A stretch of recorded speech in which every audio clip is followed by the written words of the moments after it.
এই প্রশ্নের সঠিক উত্তর হল ডি অর্থাৎ সি আর দাস। সি আর দাস, যিনি দেশবন্ধু নামেও পরিচিত, স্বরাজ কেবল জনসাধারণের জন্য হতে হবে, কেবল শ্রেণীর জন্য নয়, এই উক্তির কৃতিত্ব দেওয়া হয়। তিনি ছিলেন একজন বিশিষ্ট ভারতীয় নেতা এবং স্বরাজ পার্টির প্রতিষ্ঠাতা। চিত্তরঞ্জন দাস স্বরাজ পার্টির সভাপতি ছিলেন। 1922 সালের ডিসেম্বরে চিত্তরঞ্জন দাস, নরসিংহ চিন্তামন কেলকার এবং মতিলাল নেহেরু কংগ্রেস খিলাফত স্বরাজ্য পার্টি গঠন করেন, দাসকে সভাপতি এবং নেহেরুকে একজন সম্পাদক হিসেবে নিয়ে।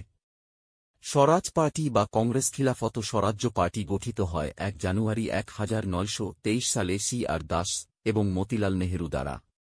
অসহযোগ আন্দোলন প্রত্যাহার, 1919 সালের ভারত সরকার আইন এবং 1923 সালের নির্বাচনের মতো বিভিন্ন গুরুত্বপূর্ণ ঘটনার পর স্বরাজ পার্টির গঠন ঘটে।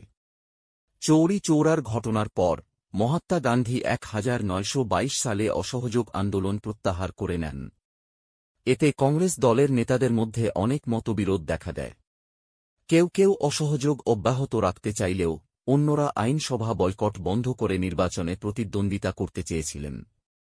পূর্ববর্তীদের বলা হতো অপরিবর্তনকারী এবং এই নেতাদের মধ্যে ছিলেন রাজেন্দ্র প্রসাদ, সর্দার বল্লভভাই প্যাটেল, সি রাজগোপালাচারী।